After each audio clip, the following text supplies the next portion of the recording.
Hello everyone, কেমন আছো সবাই? আমরা খুব ভালো আছি। কাম টু এসএস ফ্যামিলির নতুন একটি ভ্লগে তোমাদের সবাইকে স্বাগত। সকাল সকাল ঘুম থেকে উঠে ঘরের এই জায়গাটাতে এসে দাঁড়ালে মনটা একটা আলাদা খুশিতে ভরে ওঠে। নিজের হাতে লাগানো গাছগুলো যখন সুন্দর করে বাড়তে থাকে দেখেই খুব ভালো লাগে। প্রত্যেকটা গাছ যাই হোক টুকটুক করে বাড়ছিল, কিন্তু সমস্যা দেখা দিয়েছে আমার ওই জবা গাছগুলো ওই তিনটে জবা গাছগুলোতে এমন পোকা ধরে গেছে, জানি না ওগুলোকে আমি কিভাবে ছাড়াবো। একবার একটা যেখান থেকে গাছ কিনি ওইখান থেকে ওষুধ নিয়ে এসে স্প্রে করেছিলাম, কিন্তু কিছুতেই আর কমছে না। তোমরা যদি কেউ জানো ওগুলোকে কিভাবে ছাড়ানো যায় তো একটু কমেন্ট করে জানিও তো, কিভাবে গাছগুলোকে আমি ঠিক করব।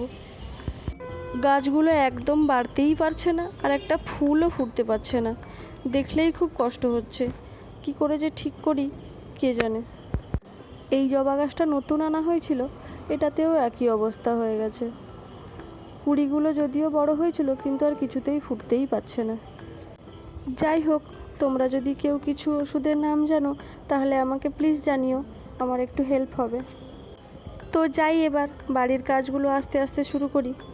প্রথমেই আমি সাজির খাবারটা আগে রেডি করে নিই, কারণ ও কখন উঠে পড়বে জানি না। খাবারটা করে তো ঠান্ডাও করে রাখতে হবে, উঠলেই খাওয়াতে হবে। তাই আজকে করব ওর জন্য একটু সুজির পায়েস, ওই জন্য একটু ওটা বসিয়ে নিচ্ছি আগে।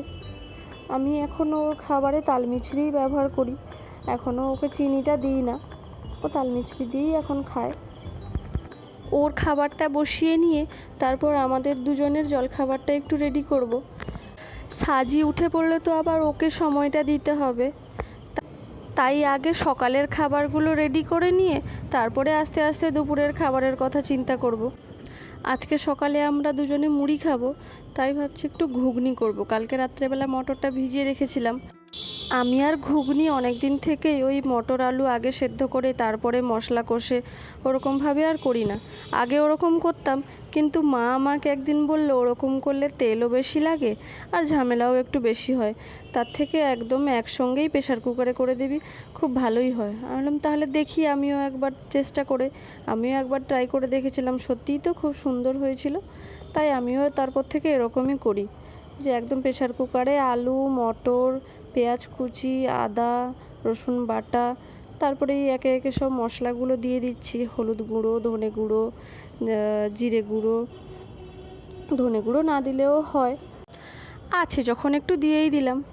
আর একটু সামান্য কালো জিরে দেবো। কালো জিরেটা দিলে কি হয়, একটু ভালো লাগে কালো জিরের সেন্টটা। তারপরে দিয়ে দিলাম একটু নুন, চিনিটা সামান্য একটু দিচ্ছি টেস্টটা ভালো হওয়ার জন্য। আর এখানে লঙ্কা গুঁড়ো দিলে তো ভালোই হতো, কিন্তু সাজি যেহেতু খায় ওই জন্য আমি আর লঙ্কা গুঁড়োটা ব্যবহার করি না। আর আমারও তো শরীরটা একটু কদিন আগে খারাপ ছিল, ডক্টর লঙ্কা গুঁড়োটা বারণই করেছে, ওই জন্য আর লঙ্কা গুঁড়োটা দিই না।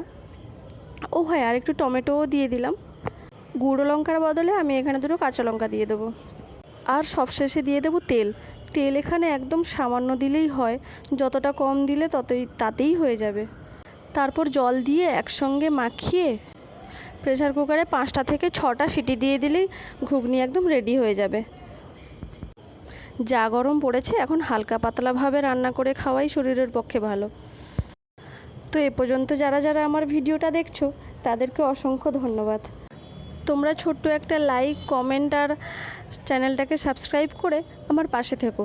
তোমাদের একটা লাইক, একটা কমেন্টই আমার ভিডিও বানাতে আরও উৎসাহিত করবে আমাকে। তো কোথাও না গিয়ে পুরো ভিডিওটা দেখার অনুরোধ রইল আমার। এবার প্রেসার কুকারটা আমার রেডি হয়ে গেছে, আমি এবার গ্যাসে বসিয়ে দেব। আর ওটা এবার সিটি পড়তে থাক, আর ওদিকে সাজির খাবারটাও হয়ে গেছে, ওকে আমি জল দিয়ে ঠান্ডা করতে বসাই। সাজির বাবা উঠে পড়েছিল আর উঠেই চলে গেছে বাজারে। তো বাজার থেকে আসুক, আর সাজিও এখনও ঘুম থেকে ওঠেনি, তাই আমি ভাবলাম এই সুযোগে রান্নাটা কিছুটা এগিয়েই রাখি। তাই আজকে ভাবলাম করবো যে একটু আলু পটলের তরকারি, তাই আলু পটলটা কেটে ভাজতে বসিয়েছি। আর অমনি ওদিকে সাজিয়ে উঠে পড়েছে, তাই আমিও তাড়াতাড়ি আলু আর পটলটাকে ভাজতে বসিয়ে দিয়ে ওটা হতে থাক, আর আমি একটু ওর পাশে যাই, ওকে একটু দেখি ও কি বলছে। সাজিকে মুখ ধুইয়ে ব্রাশ করিয়ে জল খাইয়ে দিয়েছি, ও ও এখন একটু ঘুরুক, সেই সুযোগে আমি একটু বিছানাটা গুছিয়ে নিই। আমরা তো এখন আর বেডরুমে ঘুমোই না, কারণ যা গরম পড়েছে ওখানে আর আমরা ঘুমোতে পারি না, প্রচণ্ড গরম ওই ঘরের মধ্যে। এটা ডাইনিংয়ের খাট, তাই আমরা এখন ডাইনিংয়েই ঘুমোই, কারণ ডাইনিংয়ের সঙ্গে তো ব্যালকনিটা অ্যাটাচ, তাই ব্যালকনির দিকে দরজা জানলা সব কিছু খোলা থাকলে গরমটা একটু কম লাগে। ওই জন্য আমাদেরকে বাধ্য হয়ে ডাইনিংয়েই শুতে হয়। তো যাই হোক, এবার বিছানাটা গুছিয়ে নিই।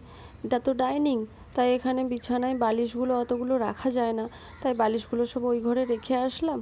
আর এখন বেডশিটটাকে একটু টান টান করে নেবো, কারণ বেডশিটগুলো টান টান করে না থাকলে দেখতেও একটা কেমন লাগে, আর কেমন একটা বাজে লাগে। ওদিকে সাজির বাবাও চলে এসেছে, আর আমি এদিকে এইগুলো করছি দেখে ও আবার বাজার থেকে যে প্যাকেট দুধ এনেছিল ওইগুলো কেটে বসিয়ে দিয়েছে ফুটতে, আর আমাদের মাছগুলো ভাজতে বসিয়ে দিয়েছে। আর আমি যে আলু পটলের তরকারিটা বসিয়েছিলাম ওটা আবার হয়ে গেছে দেখে ও আবার তুলে রেখে দিয়েছে। একটু আধটু হেল্প তো এরকম আমাকে করেই, একটু আধটু নয়, ভুল বললাম, ও অনেকটা হেল্পই আমাকে করে। ও যদি আমাকে হেল্প না করতো, আমরা একটা ছোট্ট বাচ্চাকে নিয়ে দুজনে একা একা থাকি, সংসারটাকে হয়তো ঠিক মতন গুছিয়ে রাখতে পারতাম না। তো যাই হোক, ঘুগনিটা যে বসিয়েছিলাম ওটা তো হয়ে গেছে। তো প্রেশার কুকারটা খুলে দেখাচ্ছি, কত সুন্দর হয়েছে দেখেছো, টেস্টও খুব ভালো হয়েছে। আর সাজির বাবার একটু পাতলা ঘুগনি পছন্দ, মানে একটু মটরগুলো গোটা গোটা থাকবে, আলুগুলো গোটা গোটা, তাই ওরকমই হয়েছে। দুজনে দুটো বাটিতে নিয়ে নিয়েছি, আর একটু বেশি হয়ে গেছিলো ওটা কৌটোতে রেখে দিয়েছি। তো চলো যাই, দুজনে খেয়ে নিই আর সাজিকেও খাইয়ে দিই। তো আমাদের খাওয়া দাওয়া হয়ে গেছে, আর সাজিকেও খাইয়ে দিয়েছি, আর আমরা দুজনেও খেয়ে নিয়েছি। তারপরে রান্নাবান্নাটাও কমপ্লিট করে নিয়েছি, যা একটু বাকি ছিল। এবার কত বাসন পড়েছে দেখেছো, বাসনগুলো সব এবারে মেজে ধুয়ে নিই, ধুয়ে ওই গামলাটার মধ্যেই রাখবো, কারণ এখন তো সব জল পড়বে, তাই গামলাটার মধ্যে এখন রেখে দেবো। যখন জল ঝরে যাবে তারপর সব একটা একটা করে তুলে তুলে জায়গা মতো রেখে দেবো। সংসারের তো আর কাজের কোনো অভাব নেই, একটা যখনই শেষ করব পরেরটা ঠিক তখনই চোখের সামনে এসে হাজির হয়ে যাবে। বাসনগুলো সব মাজা আমার কমপ্লিট হয়ে গেছিলো। গামলাটাকে রাখতে গিয়ে দেখি সাজির বাবা যে তখন বাজারে গেছিলো, সবজি যে এনেছিল যা টুকটাক, ওগুলো এখনও ব্যাগটাকে ফাঁকাই করিনি, ওই রকমভাবেই বসে আছে। যাই, এবার ওগুলোকে রাখি। ওগুলো তো আর এমনি ফ্রিজে ঢুকিয়ে দিতে পারবো না, আলাদা আলাদা করে সব রাখতে হবে। এবার আমি ফ্রিজের মধ্যে এমনি রেখে দিতে পারি না, কারণ কেমন একটা জলজলে হয়ে যায় আর ফ্রিজটা নষ্ট হয়ে যায়। ওই জন্য প্রত্যেকটা সবজিকে আলাদা আলাদা করে প্লাস্টিকের মধ্যে রেখে মুখটাকে বন্ধ করে তারপরে রাখি। ঝিঙেটা একটা প্লাস্টিকে রেখে দিয়েছি, কুঁদরিটা ওরা একটা প্লাস্টিকেই দিয়েছিল, তাই আর ওকে বেশি কিছু করতে হলো না, ওকে ওরকমই রেখে দেবো। আর এই একটা প্লাস্টিকে পটল আর ঢ্যাঁড়স একসঙ্গে দিয়ে দিয়েছিল, তাই পটলটাকে বের করে নিচ্ছি আর ঢ্যাঁড়সটাকে ওর মধ্যেই রেখে দেবো, পটলটাকে আরেকটা প্লাস্টিকে ঢুকিয়ে আলাদা করেই রাখবো। আর টমেটোগুলোকে আমি সব সময় ধুয়ে জল ঝরিয়েই রাখি, দিলে ব্যবহারের সময় সুবিধাই হয়। তাই এখনও আমার আরও অনেক কাজ আছে, তাই এগুলোকে এখন ফ্রিজের মধ্যে সাজিয়ে গুছিয়ে রাখি। তাই ভিডিওটা আজকে এখানেই শেষ করছি। যদি কিছু ভালো লেগে থাকে একটা লাইক কমেন্ট করে নিশ্চয়ই জানিও আমাকে। দেখা হবে পরের কোনো একটা ব্লগে। ততদিন সবাই ভালো থাকবে, সুস্থ থাকবে। টাটা।